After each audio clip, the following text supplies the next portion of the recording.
Well, hello. Welcome back to my channel. Just Shauna here to talk about some friggin' new books that I have acquired without spending any money, which is nice. Because as I have mentioned in my Instagram stories already, and I am currently recording a vlog. I don't know if the vlog will already be up or not, but I'm talking about it in the vlog, that I am currently, as of last week, unemployed. Got laid off from my job quite unexpectedly, and, you know, unhappily for me.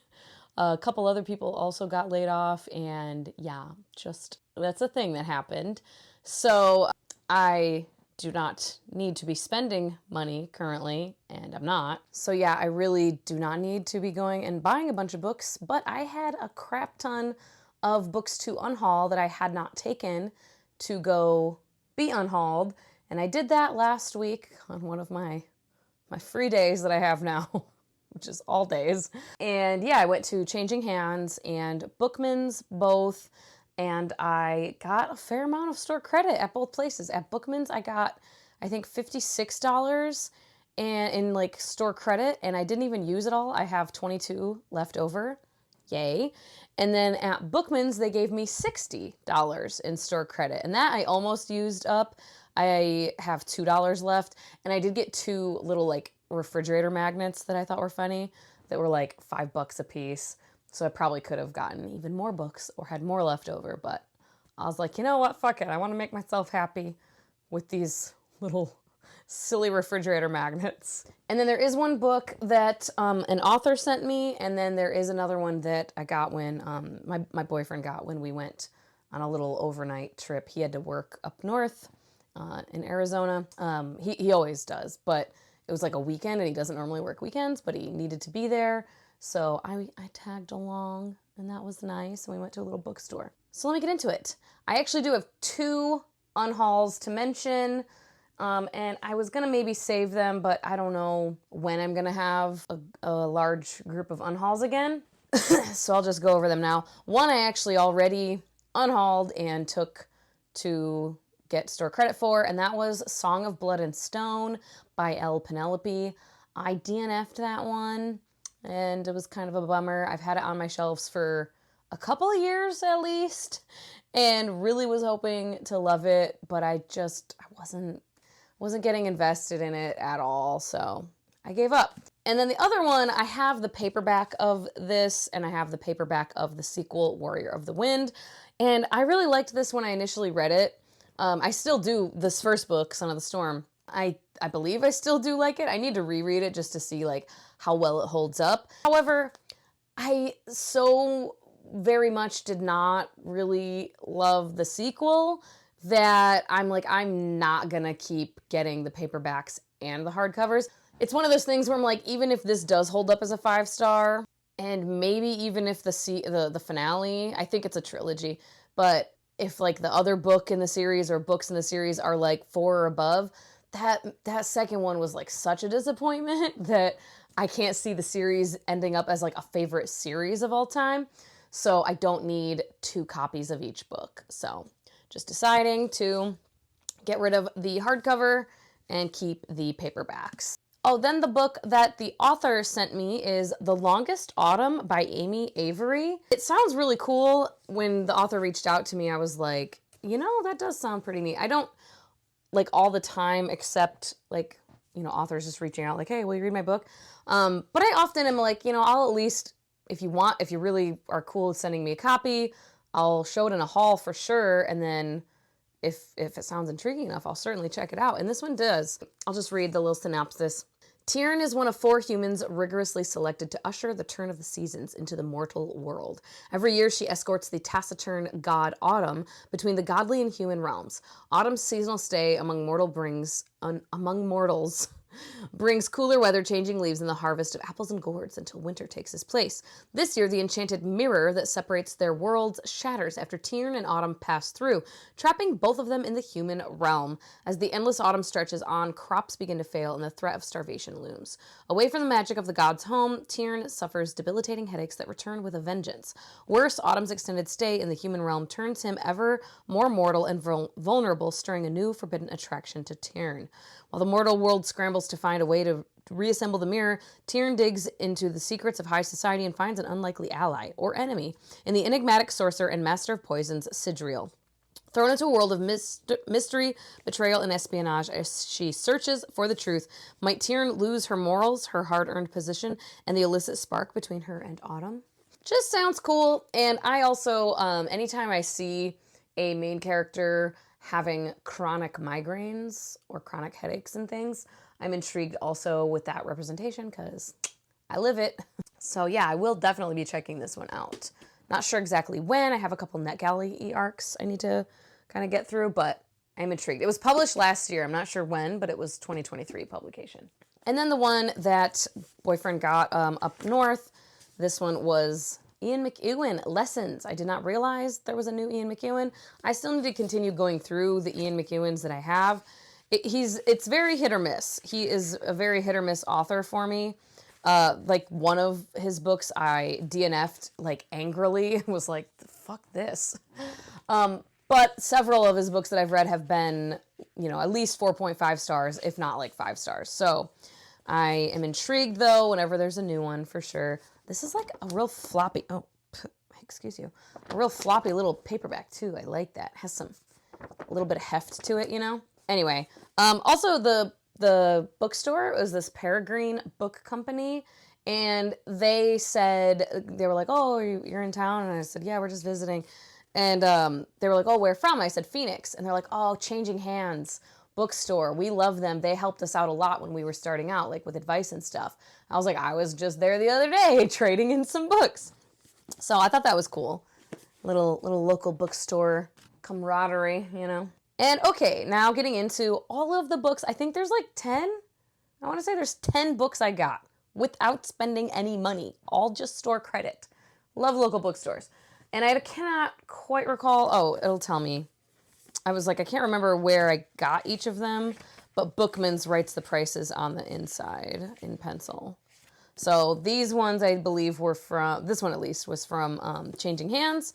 Used copy of The Thursday Murder Club by Richard Osman. I had this one on my TBR already, probably from Mara talking about it, or someone talking about it at any rate. But then Mara started reading them, and I think it was either the second or the third one that she just was like, oh my God, love it so much. I think it was one of her favorites of the year. And it just sounds really like fun. I don't know. In a peaceful retirement village, 4 unlikely friends meet weekly in the Jigsaw Room to discuss unsolved crimes. Together, they call themselves the Thursday Murder Club. When a local developer is found dead with a mysterious photograph left next to the body, the friends suddenly find themselves in the middle of their first live case. They might be senior citizens, but they are cleverer than most. As the bodies begin to pile up, can our unorthodox but brilliant gang catch the killer before it's too late? Sounds like a kind of mystery that I enjoy. Fingers crossed. They had the rest of the series too, but book 3 was used, but book 2 wasn't, and nor was book 4. And I think book 4 they only had in hardcover. It's like the newest one. Then I think this was also, yeah, Changing Hands. Yep. Oh no. Nope. This was Bookman's. Used copy from Bookman's of The Invisible Library by Genevieve Cogman. I have had this series on my list forever and ever, and I can't remember what freaking Genevieve Cogman it was that I read recently. Oh, freaking Scarlet. I'm an idiot. This one right here. Very recently read it. And I quite enjoyed it. I didn't love it, but I liked it a fair amount. So definitely kind of urged me to get to this when I saw a used copy of it. This one is like, you know, a library, clearly, magic and stuff. Irene is a professional spy for the mysterious library, capital L. a shadowy organization that collects important works of fiction from all the different realities. More recently, she and her enigmatic assistant, Kai, have been sent to an alternative London. Their mission, retrieve a particularly dangerous book. The problem, by the time they arrive, it's already been stolen. So on and so forth. Danger, secret societies, etc. Yeah, I don't know. It sounds cool. Portal, fantasy, maybe. Sounds like I dig that. Library stuff, secret society, back in London. Sounds like it's like historical time, you know, not modern London. I don't know, maybe. And then this was from Changing Hands for sure. This one, admittedly, the cover drew my eye because it's pink and I love pink. And it's like pink and orangey purpley, which is like just top tier color combination by, is it Liese O'Halloran Schwartz. And this is historical fiction. Washington, D.C., 2019. Laura Preston is a reclusive artist at odds with her older sister, Beatrice, as their elegant, formidable mother slowly slides into dementia. When a stranger contacts Laura claiming to be her brother, who disappeared decades earlier when the family lived in Bangkok, she ignores B's warnings of a scam and flies to Thailand to see if it can be true. But meeting him in person leads to more questions than answers. Bangkok, 1972. Genevieve and Robert Preston live in a beautiful house behind a high wall, raising their 3 children with the help of a cadre of servants. In these unfamiliar surroundings, Genevieve strives to create a semblance of the life they would have had at home in the U.S. Ballet and writing classes for the children, impeccable dinner parties, a meticulously kept home. But in truth, Robert works for American intelligence. Genevieve is entangled in a passionate affair, and their serene household is vulnerable to unseen dangers in a rapidly changing world and a country they don't really understand. Alternating between past and present as all the secrets are revealed, what could be saved is an unforgettable novel about a family shattered by loss and betrayal, and the beauty that can exist even in the midst of brokenness. Oh, I forgot. Okay, I did end up also, last year became a premium member, a Barnes & Noble membership, and it's like paid up for the year already. So, because I had the thought of like, oh, I should cancel it, I guess. I'm unemployed. But it's already paid up for the year.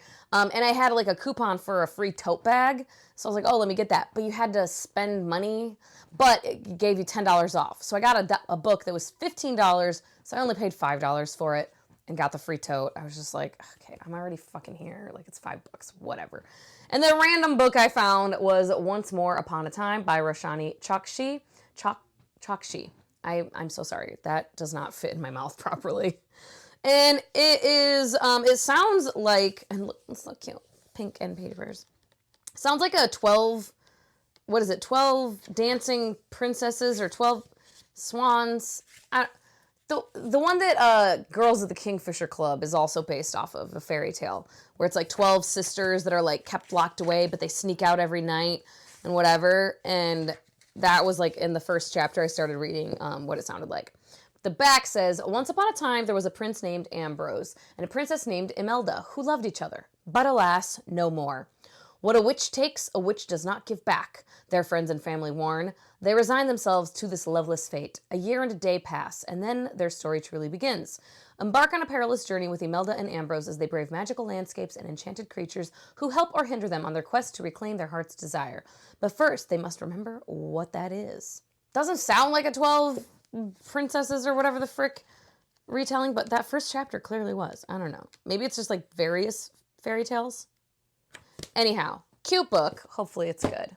This one I picked up because honestly I do think the cover is pretty cool. This was a new one, but it was only $8 at what's it called? Bookman's. And it's a bind up of Dracula, Frankenstein, and Dr. Jekyll and Mr. Hyde. I actually recently, for the Stuff Your Kindle Day in December, I got a copy of Frankenstein on ebook. But Dracula and Dr. Jekyll and Mr. Hyde, I have not read those either. And I honestly kind of like this like little bind up of these. Obviously it's like, you know, mass market paperback, teeny font, whatever. But if I feel like lukewarm about them at least, like I don't mind keeping this, right? It's not like, it's a cute mass market paperback. Sometimes they're kind of hideous, especially for classics. Speaking of hideous covers for classics, I got this at Changing Hands, and I got volume 1 a while ago. Where the fuck did I put it? I got volume 1 of this, and at some point, whenever I read these, if I do like them, or at least some of them, I'll get better copies, because these are just gross to me. That's mean. They're not gross. They're just so blah. This is volume 2 of The Complete Sherlock Holmes by Sir Arthur Conan Doyle. But yeah, it's just like the Barnes & Noble Classics ones that are just very, like, basic. Very basic bitch covers and editions. It's just like everything by Sir Arthur Conan Doyle relating to Shakespeare. Wow. Sherlock Holmes. Jesus Christ. Like this one is The Return of Sherlock Holmes and all those like stories. The Valley of Fear, His Last Bow, The Casebook of Sherlock Holmes, and then like 2 parodies by Sir Arthur Conan Doyle, 2 essays by Sir Arthur Conan Doyle, and then that's that. So yeah, I'm not gonna like keep these if I do end up liking Sherlock Holmes a lot. There's way cooler editions and even cooler bind-ups. So, but these were cheap. They were like freaking $3 used. So for now, they will do. This was a new edition, and this was at Bookman's. Once again, did not spend my own money on it though. But oh my god, so pretty. Great Gatsby by F. Scott Fitzgerald. I collect Wuthering Heights editions and Great Gatsby editions. And oh my god, it's just so fucking pretty. I cannot stand it. So pretty. End papers are kind of cool. Has a little ribbon, whatever. Nothing else about it is like particularly fancy or whatever.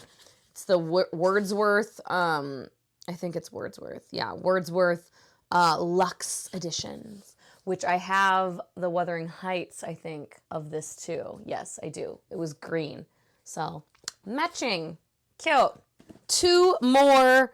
This one, did I get this? I think I got this at Changing Hands. Yes, I did. Sure did. Recently talked about reading a book by this author on audiobook, and it was a piss poor idea because there are footnotes, and that did not translate well on audio. So I had no idea that they were footnotes until I finished the book and I saw other people, like their reviews being like, I love the footnotes. I was like, oh, that's what those were. So it felt so disjointed where like, we're like telling the story and then randomly talking about facts about like historical facts about Moscow or whatever, but like kind of out of nowhere. I'm pretty sure those were the footnotes. And that book was Gentleman in Moscow by Amor Towles. I would assume it's Towles. And Rules of Civility has been on my TBR for a while. And I liked, like, I could tell that there was a cool story happening. And I could tell also that the writing style would have been it was enjoyable. It felt disjointed because of the footnotes. But like, you know, his use of language and whatnot, I was enjoying that. So I still wanted to read something else by this author. This was top on my list. And then someone, cannot remember who, one of you, commented saying, if you love The Diviners and City of Girls and books in that like era of like Manhattan, you know, the 20s, 30s, 40s, whatever, they're like, you would probably really like Rules of Civility by him. And I was like, frick yeah, that was on my list already. So I got it. And I don't even really know what it's about. Yeah, 1937, last night of 1937, 25-year-old Katie Content is in a second-rate Greenwich Village jazz bar when Tinker Gray, handsome banker, not baker, happens to sit at the neighboring table. This chance encounter and its startling consequences propel her on a year-long journey toward the upper echelons of New York society, where she will have little to rely upon other than a bracing wit and her own brand of cool nerve. Fuck yeah. Oh my god. I'm excited. I want to read this right now. That sounds exactly up my alley. Oh my god. Yeah, I'm jazzed. Very jazzed for that. Thank you to whoever it was that commented, like, reminding me of this one and telling me that this was like the next one I should check out by this author. Because again, I had it on my TBR already, but like, you know, there's a few books by him. The Lincoln Railway or whatever, right? Is that the other one? The Lincoln Highway. That's a really popular one. I'm glad that someone mentioned that. And then this one, I believe, was at Bookman's. Yes, very much used. And I've had this one on my Amazon wish list, as well as a few others that are in this, like, collection. But this one is The Book of Swords. And it's a book of, like, short stories, I think. Short story collection from various fantasy authors, Daniel Abraham, Elizabeth Bear, C.J. Cherry, Kate Elliott, Robin Hobb, Ken Liu, Scott Lynch, George R. R. Martin, Garth Nix, etc., etc. So, yeah, it was a used copy that was there. Figured I'd grab it. And hopefully I find some cool ones in here. I don't know. I don't love short story collections typically, but I thought these might be cool.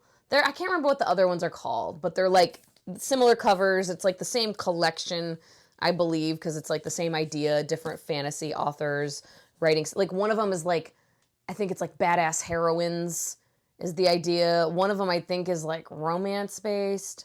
I don't know. I could be fucking talking out of my ass. But excited to get to this eventually. And that is all. So yeah, that was nice that I had like 3 bags, like 3 tote bags full of unhauls that I hadn't taken back. And I was usually I don't get that much because I usually don't have that many. But like changing hands tends to not like take that many. And even Bookman's, I think $60 is the most I've ever gotten. And again, I did have quite a few to take that they wanted to take. And it was just a nice little treat, a little serotonin boost after several days of not having such a fun time. As always, thank you so much for your time. I hope you all have a wonderful day, and I will talk to you later. Bye-bye.